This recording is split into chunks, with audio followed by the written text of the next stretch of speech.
Assalamualaikum warahmatullahi wabarakatuh. Alhamdulillahirabbil alamin wa bihi nasta'in ala umurid dunya waddin. Salatu wassalamu ala alihi wa sahbihi ajma'in. Amma ba'd. Pendengar yang berbahagia, kesempatan kali ini saya sedikit membahas tentang kedisiplinan dan Ramadan, atau sebaliknya Ramadan dan kedisiplinan. Bukan menjadi rahasia lagi bahwa tingkat kedisiplinan sebagian dari kita atau masyarakat kita rata-rata di bawah standar umum.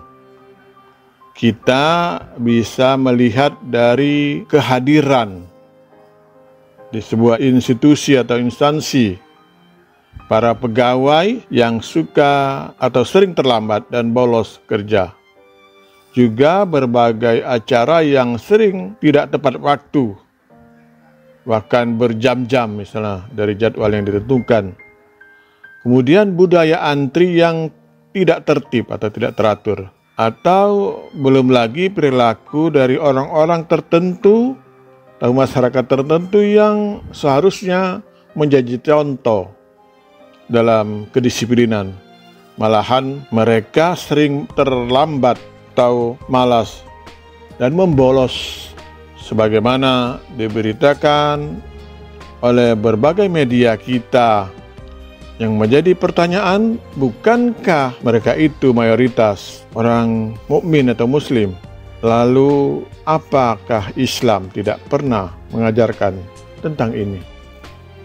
Perlu kita ketahui bersama bahwa Islam adalah agama yang mengajarkan kedisiplinan di semua bidang. Puasa contohnya, kita diwajibkan untuk disiplin terhadap waktu imsak, buka, dan sahur. Demikian hal lainnya. Ketika kita meninggalkan puasa, maka wajib hukumnya untuk mengganti dengan jumlah hari yang sama di lain waktu. Terkait dengan ketepatan waktu, kalau azan sudah menggema, maka kita dianjurkan untuk menyegerakan berbuka. Tidak ada yang mengulur waktu berbuka. Demikian juga dengan waktu imsak. Umat Islam mengakhiri saat tanda imsak berkumandang. Kedisiplinan adalah sikap untuk melakukan hal-hal dalam waktu yang ditentukan. Sebuah pengertian saya kira yang sangat sederhana, namun agak sulit untuk menerapkan konsep-konsep kedisiplinan yang kita bahas tadi atau kita sebutkan tadi, hingga membudaya ke dalam kehidupan kita sehari-hari. Pendengar yang berbahagia, minimal ada 3 hal disiplin yang terdapat dalam ibadah puasa. Pertama, disiplin dalam menunaikan kewajiban.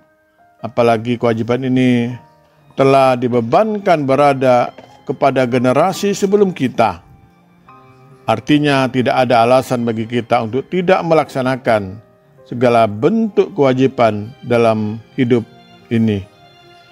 Misalnya dalam surat Al-Baqarah ayat 183. Hutang adalah kewajiban yang harus kita tunaikan, baik kepada Allah SWT maupun kepada manusia.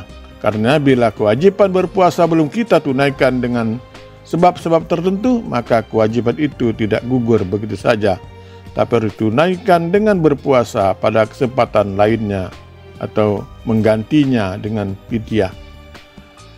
Yang kedua, disiplin dalam waktu, yakni menggunakan waktu dengan sebaik mungkin dalam konteks pengabdian kepada Allah. Oleh karena itu, berpuasa dan ibadah lainnya di dalam Islam ditentukan waktunya. Saat fajar atau subuh tiba, maka makan dan minum serta hubungan suami istri dihentikan untuk memulai puasa. Orang yang disiplin waktu merasa lebih baik menunggu daripada terlambat. Sebagaimana waktu imsak, sedangkan bila maghrib tiba, kita harus segera makan dan minum untuk mengakhiri puasa. Karena itu kita amat dituntut mengefektifkan penggunaan waktu dengan penuh efisiensi. Yang ketiga, disiplin dalam hukum. Sebagai manusia, kita amat membutuhkan hukum dan Allah paling tahu tentang hukum seperti apa yang cocok bagi kita. Melalui puasa, kita dilatih untuk disiplin dalam hukum, sehingga sesuatu yang semula boleh menjadi tidak boleh. Bila sesuatu yang amat penting, yaitu makan dan minum, serta hubungan seksual, sudah bisa dikendalikan. Seharusnya kita bisa mengendalikan diri dan disiplin dalam hukum-hukum lainnya. Dalam surat Al-Baqarah 188. Pendengar yang berbahagia, Islam melalui ibadah puasa mengajarkan kedisiplinan kepada umatnya. Oleh karenanya, bahagialah kita yang mendapatkan kesempatan untuk menikmati Ramadan lagi tahun ini, untuk melatih dan membiasakan diri agar menjadi hamba-hamba Allah yang bertakwa, hamba yang mampu mengaktualisasikan nilai-nilai kedisiplinan dalam kehidupan sehari-hari. Dengan membudayakan kedisiplinan, kita diharapkan menjadi umat akan mampu kembali menunjukkan eksistensinya sebagai sebaik-baik umat di muka bumi. Dalam surat Al-Baqarah ayat 110. Pendengar yang berbahagia, ini saja yang dapat saya sampaikan. Nasrul minallah wa fatun qarib. Assalamualaikum warahmatullahi wabarakatuh.